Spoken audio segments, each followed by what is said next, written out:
अस्सलाम वालेकुम second year students. आज जो टॉपिक हम डिस्कस करने जा रहे हैं वो है electric polarization of die electrics.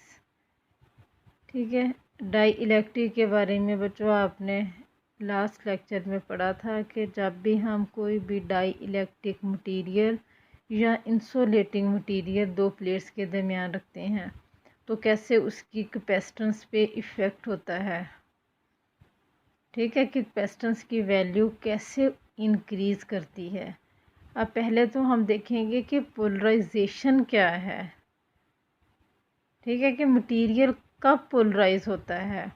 अब वो इसमें कह रहे हैं कि जब भी किसी डाई इलेक्ट्रिक मटेरियल को किसी भी फील्ड के अंदर हम रखेंगे तो पॉजिटिव और नेगेटिव चार्ज उस एटम या मॉलिक्यूल के डाई इलेक्ट्रिक की वजह से थोड़े से डिस्प्लेस हो जाएंगे, अपनी असली जगह से आगे पीछे हो जाएंगे।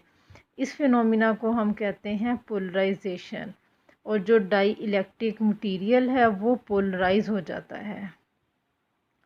ठीक है, पोलराइज होने का मतलब कि हमारे पास जो डाई इलेक्ट्रिक है वो एटम और मॉलिक्यूल पे कंसिस्ट करता है।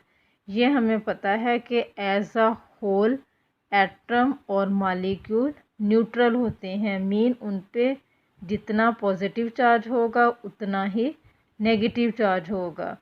इन चार्जेस की डिस्ट्रीब्यूशन इस तरह होती है कि एटम और मॉलिक्यूल ऐसे अरेंज होते हैं कि पॉजिटिव चार्ज जो है वो नेगेटिव चार्ज के सेंटर के साथ कोइंसाइड करता है, मिला होता है।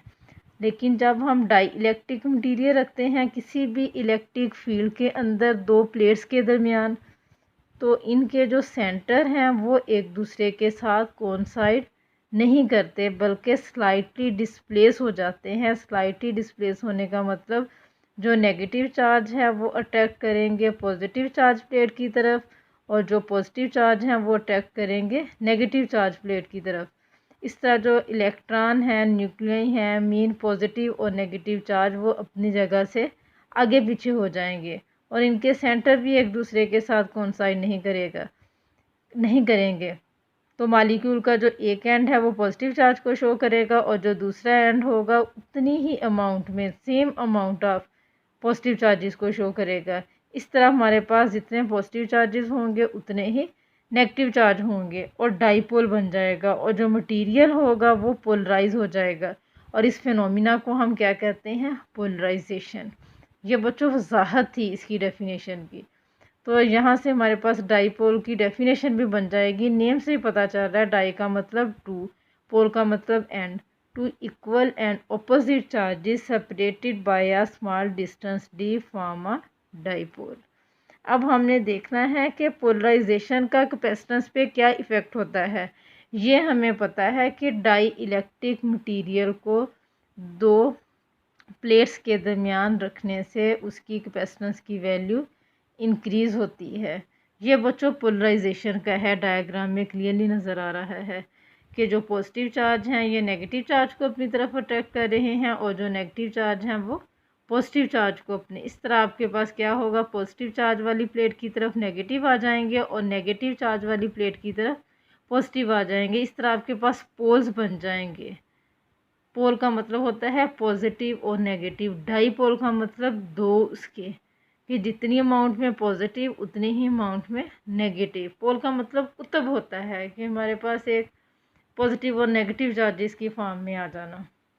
अब हमें पता है कि पोलराइजेशन का इफ़ेक्ट कैपेसिटेंस पे क्या है कि उसकी कैपेसिटेंस की वैल्यू इंक्रीज़ करती है।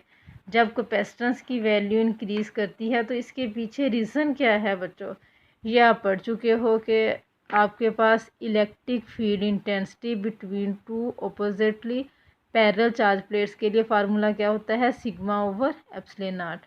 अब सिग्मा की वैल्यू डाई इलेक्ट्रिक मटीरियल को इंट्रोड्यूस करवाने से डिक्रीज़ होती है। Sigma mean charge per unit area. जब charge per unit area decrease करेगा तो जो आपके पास है ई की वैल्यू वो भी डिक्रीज़ करेगी और उसका पोटेंशियल डिफरेंस भी डिक्रीज़ करेगा, क्योंकि आपने फार्मूला पढ़ा है E is equal to V over D. V किसके इक्वल आ जाएगा? ई डी के। जब ई की वैल्यू डिक्रीज़ होगी सिग्मा की वजह से वी की वैल्यू भी डिक्रीज़ होगी। वी की वैल्यू बच्चों डिक्रीज़ होने से इसकी कैपेसिटेंस की वैल्यू ऑटोमेटिकली इंक्रीज़ होगी, क्योंकि कैपेसिटेंस का फार्मूला आप पढ़ चुके हो, C is equal to Q over V है। जब वी की वैल्यू कम होगी तो ऑटोमेटिकली सी की वैल्यू ज़्यादा होगी। इस तरह पोलराइजेशन का जो इफ़ेक्ट कैपेसिटेंस पे क्या है कि कैपेसिटेंस की वैल्यू किसी भी डाई इलेक्ट्रिक मटीरियल को इंट्रोड्यूस करवाने से इंक्रीज़ होती है।